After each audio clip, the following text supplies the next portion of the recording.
Video I'm going to be comparing the Phantom of the Opera franchise to the Pirates of the Caribbean franchise. With Pirates of the Caribbean, it started with the first movie, Curse of the Black Pearl, that came out back in 2006. With Phantom of the Opera, this started with the book written by French author Gaston Leroux. When it comes to the highest score for each franchise, in the case of Pirates of the Caribbean, unsurprisingly, that first movie has the highest score of 80%.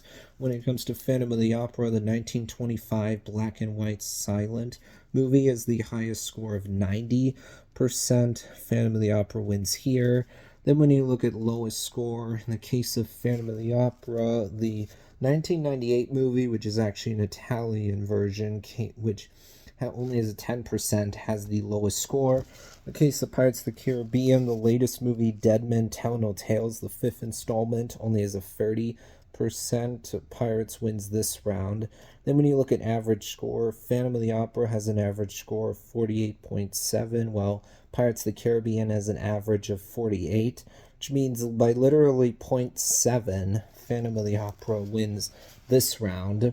Then when you look at gap between lowest and highest score, in the case of Pirates of the Caribbean, first movie has an 80%, and the fifth one is a 30%, so gap of 50. In the case of Phantom of the Opera, definitely a bigger gap between 90 and 10, so 80%, meaning Pirates of the Caribbean wins this round, which actually means that we are tied heading into the final round because Phantom of the Opera won first round, but then Pirates won second, and then Phantom of the Opera won the third, but then Pirates won the fourth. So now let's look at my personal opinion.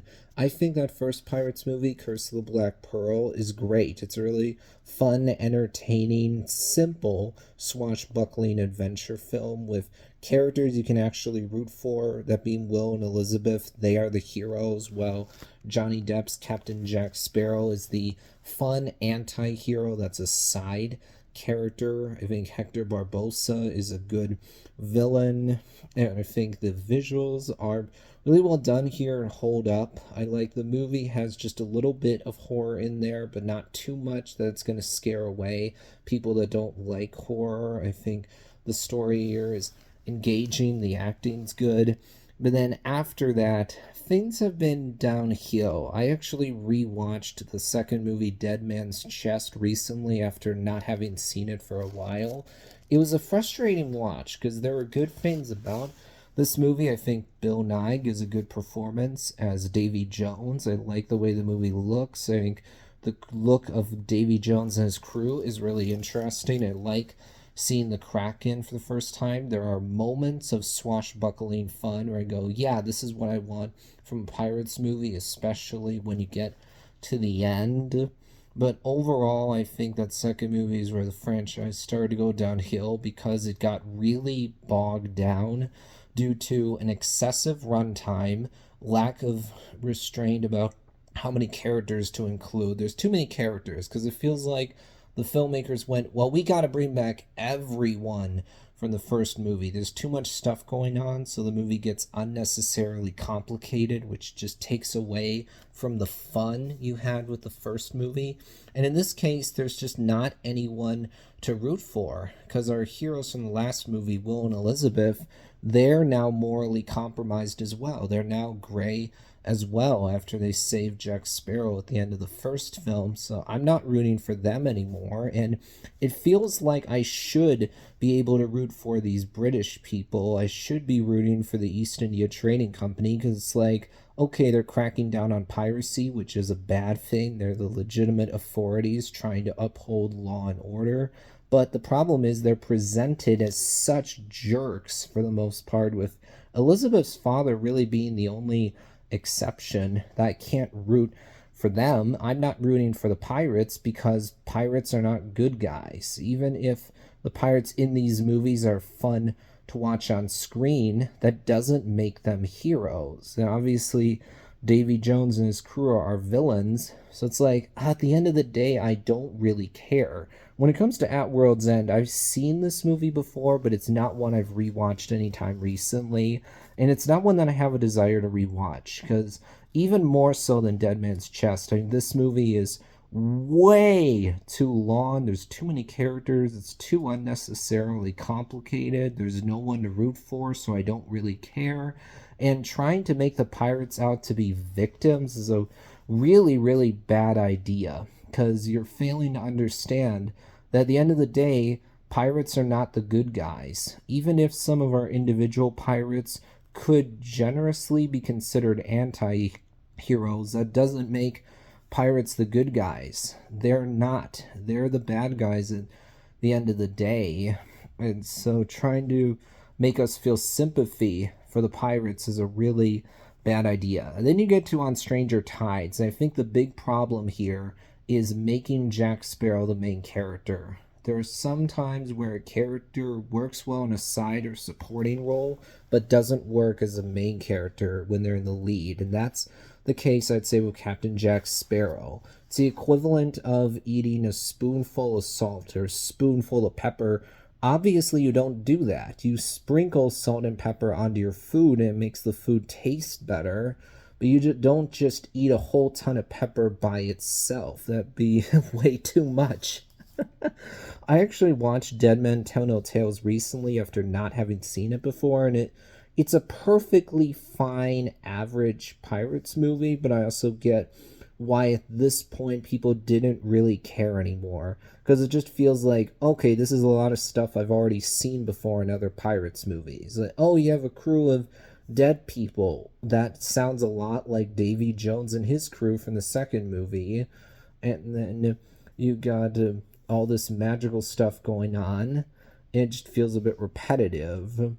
So I get why we haven't had a pirates movie in over 5 years at this point. When it comes to Phantom of the Opera, I actually have read the original book before. I own it, as a matter of fact, and I own the 2004 movie on DVD. So it's nostalgic for me. I remember I've seen that movie quite a good amount of times before, and when I was younger, there was a point in time where I actually made a little color book based on that movie. I've watched scenes from the movie before in order to sing along to those songs. I would say, looking at it, there are good songs in the movie. I think there are good visuals. I think there are good performances. But when it comes to how good of an adaptation is a 2004 movie of either the original book or the musical, and not really all that good. With Gerald Butler, I think that while he did a good job with the performance, his singing, not really that good.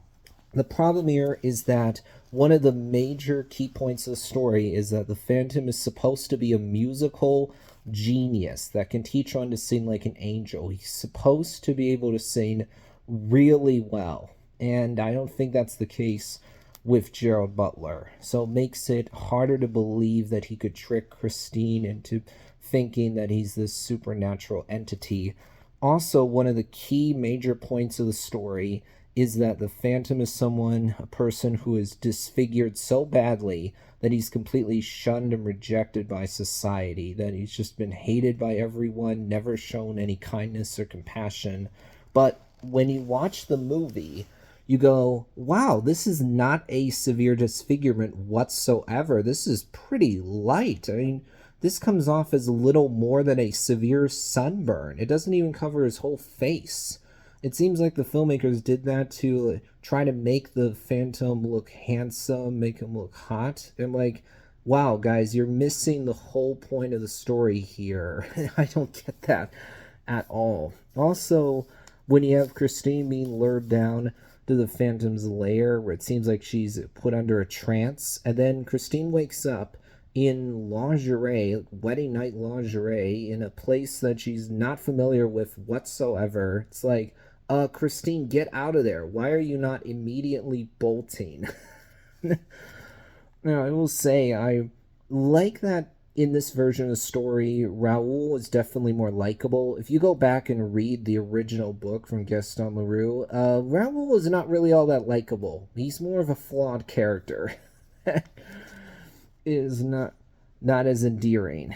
Also, in the original book, you have this character named the Persian, who's the one person that knows the Phantom better than others, that knows how Phantom's illusions, traps work, so he's able to guide Raoul through all these Fane's even able to ultimately get him through the torture chamber, whereas in the 2004 movie, you don't have a torture chamber, and you have Madame Jury filling that same role. I'm fine with that. There's other changes I think are worse.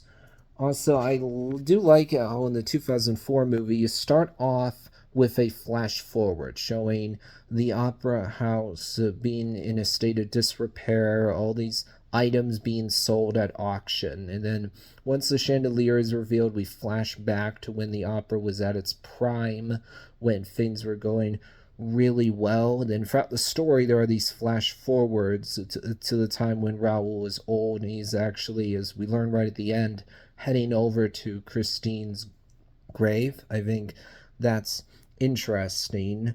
But I will say one of the problems of the 2004 movie is that in this version, because we see that everyone loves Christine, it doesn't really make a lot of sense that the managers choose Christine. No, not Christine, the prima donna character. I'm trying to remember her name. It's not coming to mind right now.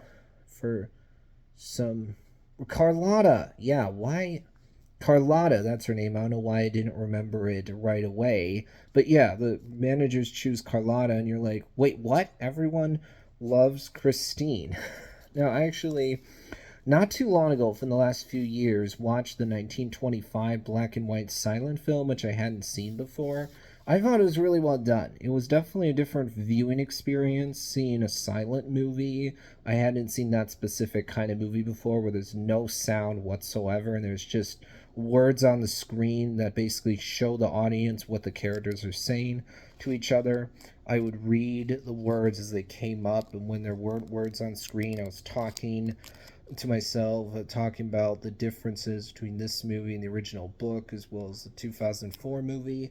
I haven't seen the other versions of Phantom of the Opera, so I'm not as familiar with it in that sense. When it comes to which franchise I prefer, I'm gonna say Phantom of the Opera, because I think of Pirates, you had one great movie, and it's all been downhill ever since. I mean, I would say Dead Men Tell No Tales is sure the best of the Pirates sequels, but that's not really saying much.